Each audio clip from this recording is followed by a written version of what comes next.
Welcome to Learning Management Systems. I'm John Crowell, and I'm going to go ahead and talk to you about learning management systems today.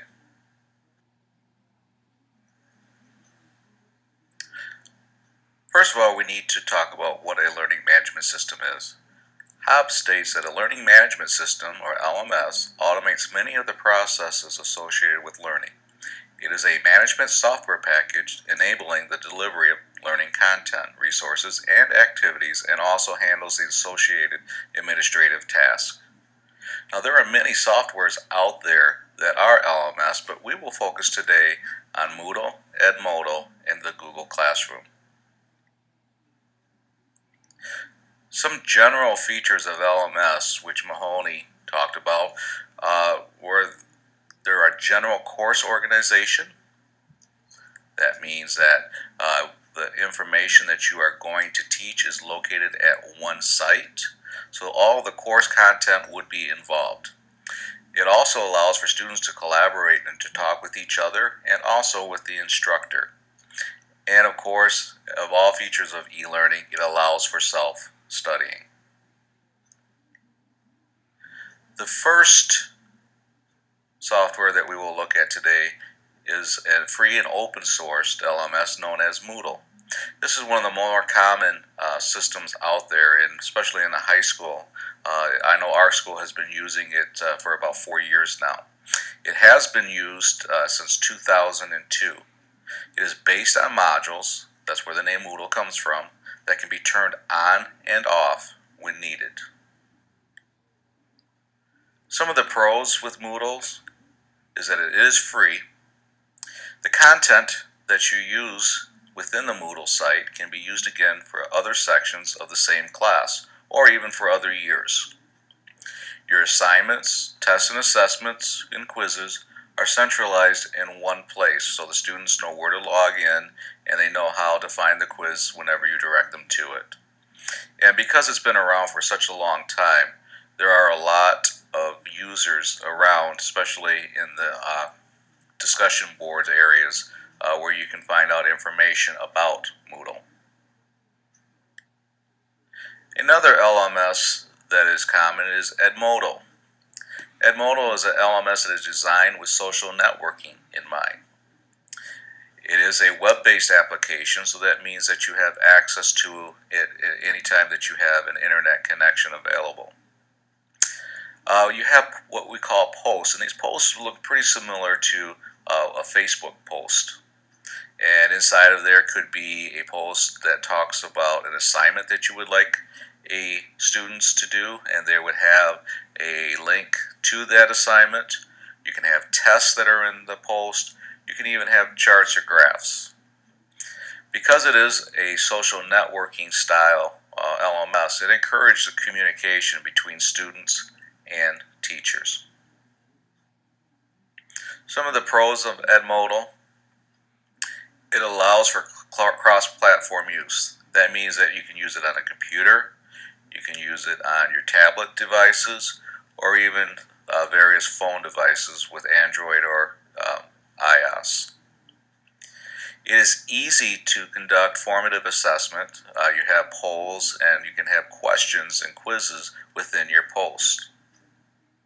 Your posts are easily monitored by teachers and administrators. That way you can stop any kind of bullying or any off-topic posts as they happen. And a good thing about Edmodo is that it does allow for parents to be able to have accounts so that they can go on and see what is happening inside of your classroom.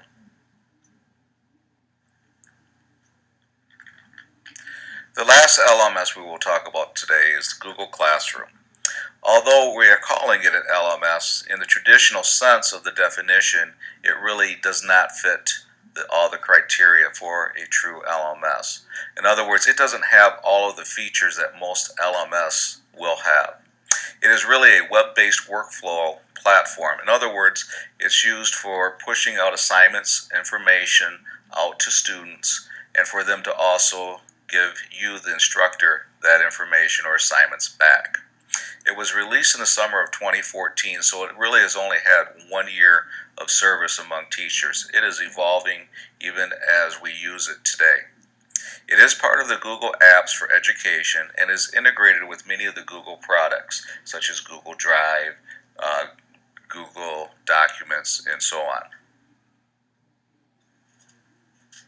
There are many pros in using the Google Classroom. It can be accessed from almost any online device. It can be a computer, it can be a phone. There is an app for both the iPhone and your Android, and also your various tablets. The classroom is very simple to set up and to use, and to put down posts for students to use as well.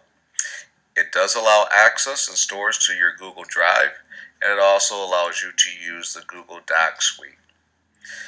The classroom is free for all districts to use as long as they have Google Apps for Education as their email setup. This brings us to our last point, which is things to consider. Travantis, which is a host for servers that actually store LMS for different schools and institutions, says there are different things that we have to really look into before picking an LMS. One thing was to look at your teaching style and your philosophy. Many of the LMS are geared toward a certain philosophy, and you want to make sure yours matches the LMS system you're interested in buying. Also, just because something is free initially doesn't mean that it's free forever, especially when you have to look into your software that you have to upkeep, when you look at the different computers or the servers you have to rent. That can become very costly, so you have to look at your budget and the resources you have available. You also have to look at the training. Training costs money as well. And also you have to have personnel that are available to go to the training to make sure that you can implement your LMS. And also you have to look at your content. Does your content fit the LMS that you are looking at buying? When you look into all of these, then you should be able to pick which LMS you would be wanting to purchase for your institution. Thank you for watching my presentation on LMS. These are the references that I use throughout my presentation. And if you have any questions, feel free to contact me. You can contact me at my Gmail account, which is godogz, GODOGZ, @gmail.com. Thank you again.